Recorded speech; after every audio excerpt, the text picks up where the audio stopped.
Okay, we're going to take this image that I posted recently, and we're going to go from raw capture into Lightroom to Photoshop, back to Lightroom again. This will be a good look at how I pre-visualize a shot and use sort of that vision that I have in my head, use what I saw when I was out taking the shot, and how I translate that into the post-production step and generate this as a final product. You'll often see that the capture doesn't fully reflect what you want to see as the output in the end, as what you want to see as the finished product. So we'll take a look at how I use dodging and burning and adjustment layers and things like that to create like a finished piece, to create something that I'm happy with, to create an image that I want to show to people, that I want to show off, and eventually hopefully want to make a print.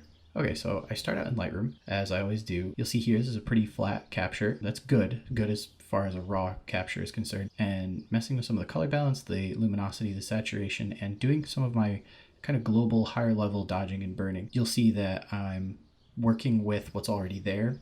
There are worn spots in the path that are lighter, less worn spots that are maybe retaining a little bit more moisture or just haven't been trod all over that are a little bit darker. And we're going to use dodging and burning to emphasize that visual line. Moving on to the birches, this one you can see is a little bit of a yellower greener tint, and I wanted to try to even that out. I wanted to tie it more to the birches on the left-hand side of the trail visually. And from there, once I have those things done, we kick it over to Photoshop. And in Photoshop, this is where a lot of the toning and a lot of the major things get done. You'll see here I'm doing some very, very subtle dodging and burning, trying to pull out highlights where they are, maybe enhance some shadows. Overall, you'll see that the final image is going to be a lot, I won't say darker, but a lot heavier and a lot more saturated than our raw capture, but that's to be expected. Raw capture is usually pretty flat and on purpose. Continuing to refine the birch tree trunk here. It's pretty rough. I really wanted to try to match it, and I got it pretty close. I think I got it, quite nice for the overall shot.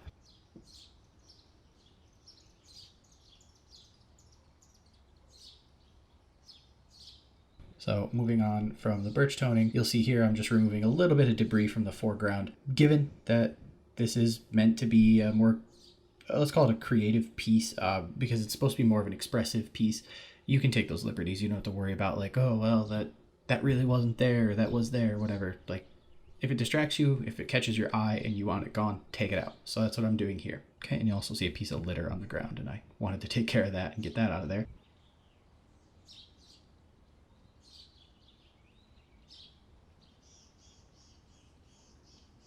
Okay, and just checking it for checking to make sure I didn't miss anything, and doing some more high level dodging and burning. I think that when you really see the two side by side, the path is a little bit dramatic, but I don't mind it. I think in the final composition, especially if you didn't see the original capture, I think it works. I think it's all right. Just trying to pull out some more texture and detail in the rocks, pull out some more modeling of form, and I really liked the subframe of this tree back here, how this birch at the very end of the trail frames the tree that's behind it, that's just growing solo out of the rocks. It's sort of it's a place for your eye to go, and it's an added bit of interest. I don't think it's like the main subject or anything. Moving on, just continuing to work on the birch trees and bringing down the luminosity of the trees in the back, or bringing down the brightness of the trees in the back. I really liked the contrast of the white birches, the dark green trees, and I wanted to pull those trees in the foreground. I wanted to draw those out, bring those to your attention. And now moving on to the overall tone and grading of the image. Color grading, something typically you do in cinema and in video, but it certainly works for photographs as well. So you'll see that I'm sort of tinting and toning the highlights, the shadows, just trying to get a little bit of color contrast between the two. I really try to be pretty subtle with these. You'll see it starts out very heavy-handed. Very quickly I go over to my opacity and I scale things way back. And then adding some color to highlights using luminosity mask here. Again, this is just another step in the grading process. Sometimes, curves or color balance or whatever tool or adjustment layer you choose to use just doesn't quite do it how you want to do it. So again, start pretty heavy-handed here and then dial it way back, but you have to be able to see your adjustments. Also didn't want to add too much yellow to the sky, as that directly conflicts with the blue that's in the sky. And here we're warming up the shadows, taking some reds and really trying to put them into just the deepest, darkest parts of the shot, which, as you can see, is actually a good overall chunk of the shot, and trying to keep them out of the rocks.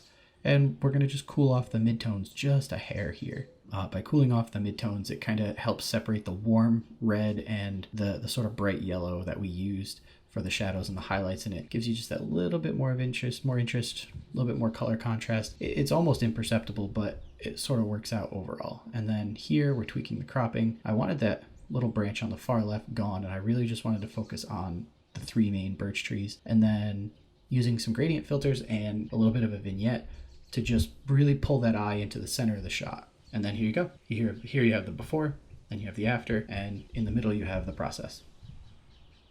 Okay, thank you very much.